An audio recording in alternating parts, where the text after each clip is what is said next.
you know what? It's actually been a pretty good month.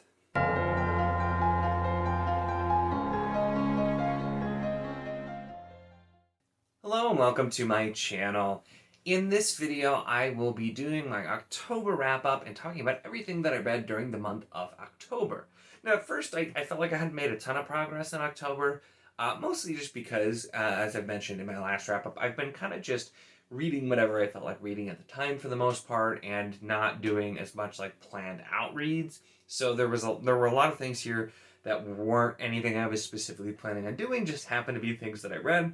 Looking back though, it was really a pretty good month so far, and I got through a fair amount and was able to get through some things too that led me to being able to unhaul some books. So it'll be nice to do that. So with no further ado, let's get into it and just talk about everything that I read in October. The first thing I read was Lords and Ladies by Terry Pratchett.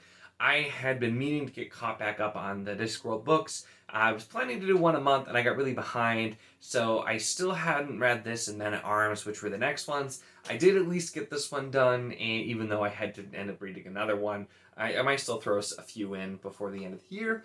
Lords and Ladies, though, was fun. This is another one of the Witches novels, and it's the Return to Lancre, where I just feel like I like the Witches there better. So Weird Sisters was the first one there. Had a lot of parody and kind of satire of different elements, references to Shakespeare. This does quite a lot of that as well. I think quite a lot of it's Midsummer's Night Dream and other plays. I'm not super familiar with it, but honestly, reading Pratchett riffing on Shakespeare just makes me want to actually go back and read Shakespeare, even though I've never been a huge fan.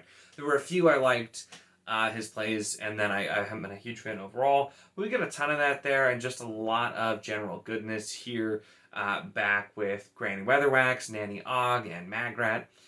This is where Magrat is set to marry the new king, and this does directly follow events from Weird Sisters, especially to a lesser extent Witches Abroad, but to Weird Sisters it very, very much follows a lot from there. So this was one where even at the beginning, Pratchett notes that normally he likes you to be able to read his books out of order.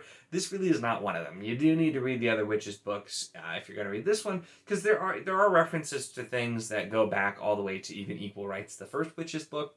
I've really been enjoying that, though. That's something I've enjoyed about reading in order. There's a lot more references that are coming back, and it's feeling more and more like a continuing series versus a ton of standalones. So that's something that I have enjoyed.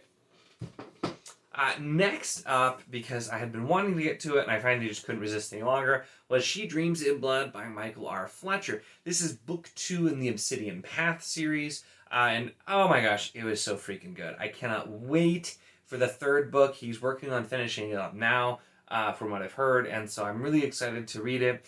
But this just was just so good. It really continued off on the very high point the first book ended, explored the world a lot more, kept kind of the philosophical questions going, interesting ways, kept it nice and very dark with some crazy things, including like a necromancer island and a ton going here. I do have a full spoiler-free review for this book that I did, so I'll have that linked in the description, but I won't go into too much detail here. But man, if you haven't read Obsidian Path or Michael R. Fletcher in general, do it. So good. A lot of great stuff there. So after She Dreams in Blood, I ended up reading Mordew by Alex Phoebe, and this was the first of my 2 BookTube spin picks, the other being Spine of the Dragon, which I will read probably either in November or December, still some time. And Mordew was less good for me. It started out with a lot of promise. The premise of this is really interesting. Just kind of the atmosphere and the style of the writing was really interesting, but it turned into style over substance for me. There wasn't enough substance to really keep me super interested here, and I just kind of started getting to the point where I didn't really care too much about it. I do have a review for this one as well, I'll note, if you want to hear more of my thoughts, but this was definitely a pretty disappointing read for me. I didn't know a ton about it to start with, but I just felt like it didn't really live up to the premise. It started that way, and there were some elements of it, but then it just kind of told more run-of-the-mill stories just in this kind of strange Tim Burton-esque atmosphere. So this one I still think a lot of people would probably enjoy, but it really didn't do it for me. So that's one of the books that I will be unhauling after this month. So after that, I needed to get to one of the few things that I had committed to reading, but I didn't, because instead I ended up buying The Stars, My Destination by Alfred Bester, also known as the original name Tiger Tiger. This was recommended by Fit to Be Read. I mentioned in the review because I have a review for this one as well. This is a classic sci-fi, literally published in the 50s, but just didn't feel like that for almost any reason. There were very few things that made it feel dated at all. Otherwise, this really, besides maybe a couple of word choices, could have been published today, and I feel like would have been probably in a lot of ways even more popular. This is a revenge tale that follows Gully Foyle, who is a terrible person. And I know a lot of people really enjoy, and there's a lot more books nowadays where you're following your main character who's a terrible and like unredeemable, rage monster, and you really get that here. It was compared to me. What sold me on it was compared to like Count of Monte Cristo in space. And this was so short, but it did so much world building and had a really interesting character, and just so much about this book was done so well in such a short time.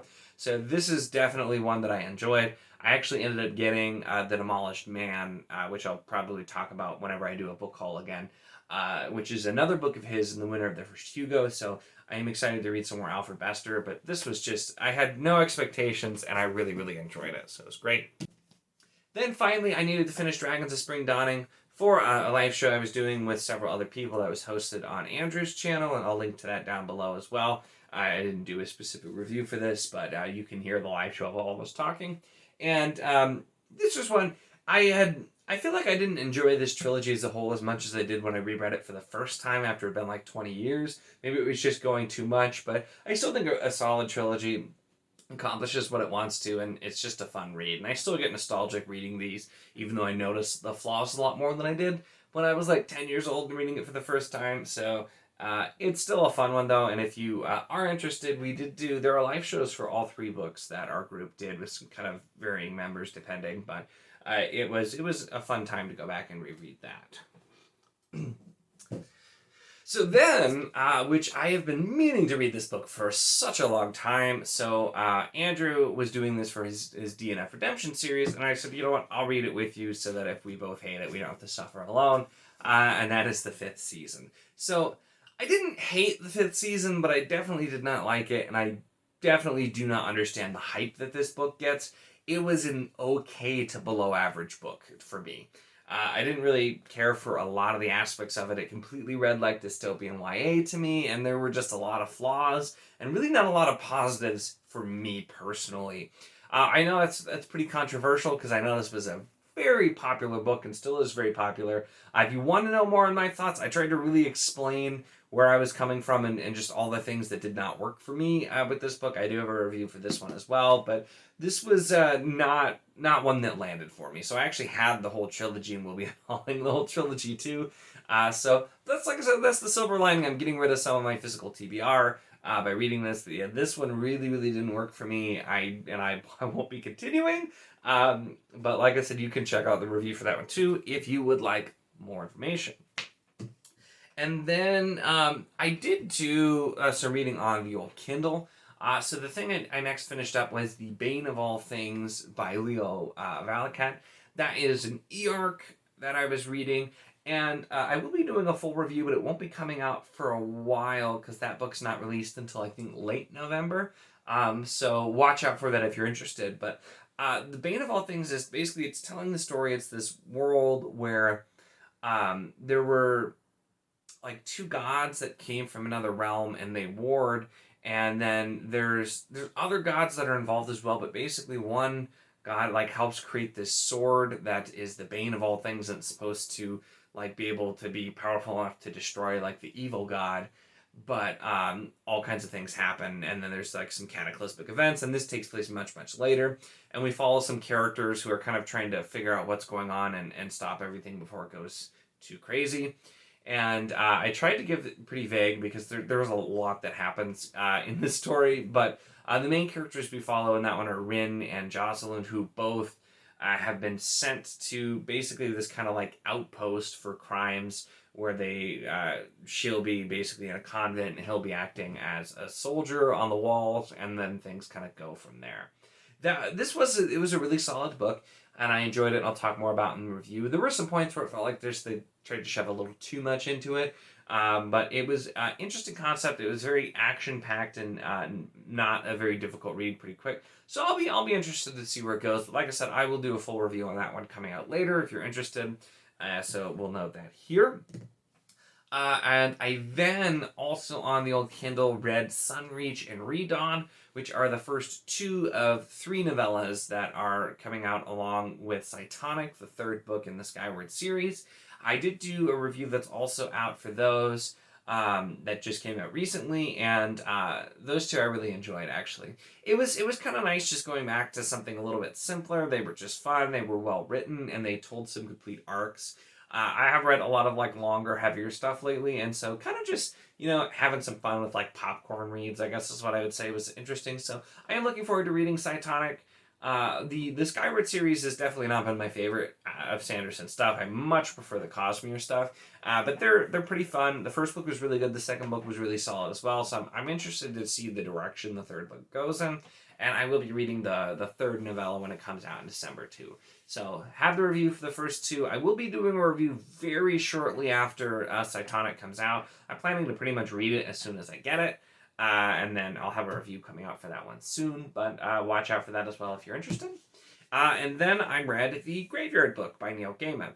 I do have a review recorded for this that will come out probably Friday. The Friday coming after when this video is posted, it should be, I think.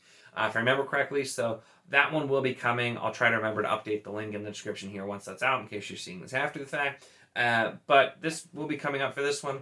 I've been hearing really, really good things about this, and a lot of people said that this, for somebody who likes Gaiman, is just one you really, really need to read. So along with Neverwhere, which I also still have, that's one I still need to read, but this is really enjoyable, and it's just kind of a unique story. It's kind of was inspired by the Jungle Book, except the setting, of course, instead of a jungle is a graveyard.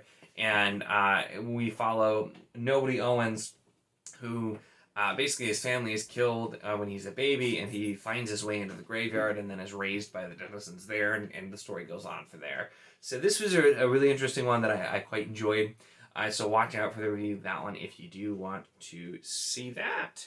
And then this whole time, I'll note, I planned on starting and getting about halfway through To Green Angel Tower this month. I started it later than I wanted to, and here's about where I am. So I'm 175 pages in out of almost 1,100 pages. So I'm pretty behind, but I couldn't help myself. So I decided to read Lullaby by Daniel Barnett, which is the second Nightmare Land Chronicles entry. It's also a novella like the first one, and it was almost shorter of a time to read than the first one, at least for me, and so I actually read that earlier today. I started it this afternoon, finished it, and so just cracked that in there as well. Man, if you are not reading Nightmare Land Chronicles, you should be reading Nightmare Land Chronicles. It's so strange and eerie, and I really don't typically read horror, but I just absolutely have enjoyed the first 2 entries. This continues on directly from the first, where we see our 2 characters going through trying to just like get where they're going, and just going through basically this like maze of insanity with the first book, where basically it's just the sun goes out and it's just dark and people are going crazy. There's car crashes, other just like mass chaos. And kind of, this is where we really start to see the sanity of our characters question as they are trying to figure out how in the heck to deal with this. It's so viscerally real reading the first 2 books, and I expect that to continue. I just see everything that's being described. Sometimes I wish I didn't, but everything that's being described I just see playing out in my head. This is absolutely something I would love to see an adaptation for. I think it would be great because the description is just so real, and it makes you feel like you're there, especially for the type of story this is too. It makes it a very powerful look at it. So I read that so fast just this afternoon before filming, and it was so good. It was so good. So with that, I will still be reading some more of To Green Angel Tower. Like I said, this thing is a mammoth. This was our channel buddy read, finishing out the Memory Star and Thorn trilogy for both October and November. So even though I didn't get super far into it in October, I still have the whole month. I looked at it. I could read like 30 pages a day and be fine. Granted, you know, these are big pages. The text is fairly small, but I still have plenty of time to read this. So this is where I might actually sneak in one more book. I'm filming this on the 30th, so I have the rest of today and the 31st before October's over. So I might sneak in Giovanni's Ring, which is a like true crime type story or like memoir coming from, and it's not a real name, but basically from somebody who was undercover and infiltrated the gang that the TV show The Sopranos was based off of. I actually just got this in the mail today. I'd been contacted by the publisher asking if I wanted a review copy. And this is out already now, but I think they're basically like advertising harder for it because there's a new Sopranos movie coming out, so it kind of makes sense. This is not really the type of thing I typically read. It's pretty short though, and I just thought it was really cool that the publisher reached out, so I said, of course I will read it, you know. That's always been something I've said. It's only happened a couple of times, but if you send me a book for free, I will read and review your book. I'm going to be honest about the book if I don't particularly like it, but thankfully I haven't had anything I've got that I haven't really liked so far. But yeah, so I mean, like if you're watching this and have a book that you want me to read, if you send it to me, I will read it. I'll make every effort to read it quickly too, because like if you're sending me a book, I'm going to try to get to it. So that's where I might just try to sneak this in, because I was looking at it, and for one, it does sound pretty interesting. You know, just like actually looking at infiltrating a real mob. It's a little over 200 pages, and to take a page out of like the Leslie and Andrew book, it just smells so new. I've never gotten a book I think quite this new, because this was literally sent directly from the publisher. It feels like it was printed and then put into a box. Like it didn't go anywhere else. I feel like it's just sent straight to me. It's in perfect condition. It just, the pages, everything. It just feels so brand new. So this will be a nice relaxing reading experience reading it, even with the subject matter. But, so it will be probably just, at this point, I probably am going to just start reading this today. So you might see a review coming for this here pretty soon as well. So watch out if that's your thing. I know, like I said, this isn't the kind of thing I normally read, so I know many that are, if you're still watching at this point, probably also mostly read fantasy. So this is definitely a completely different thing, but I'm interested to give it a shot. It's always nice to try some different things, and so watch out for that one if you are interested as well. So that really finishes up what I had going on for October. So I actually did read quite a few books, and still trying to fit in one more. As for next month, with November, I really don't have a ton of obligations, and so I think I'm going to keep the whole kind of mood reading thing going. Like I mentioned, 2 Green Angel Tower I'll be finishing throughout November, starting a buddy read of the Long Price Quartet with Philip Chase's channel and several other people involved there. And that's really it. So otherwise, I'll kind of just see what I end up reading, have reviews coming out, and I'll, if I decide to read a bunch of random stuff, maybe I'll do like a reading update or something and let you know there. But that's really it for this month. So let me know if you've read any of these books, what your thoughts are, and like I said, you can check out the reviews. I'll make sure to link to the videos that I do have, or the books that I have reviews for. I'll have those links in the description for you, so let me know your thoughts there. Are any of these that you want to read or already have read, that sort of thing. Make sure to give the video a like if you enjoyed it. Check the link in the description for the Wizardly Duo Discord. If you'd like to chat books, any of the ones I've talked about, any other books, or really anything at all, we're always having a ton of fun there and would love to have you. And of course, if you'd like to see more of my content, make sure to subscribe.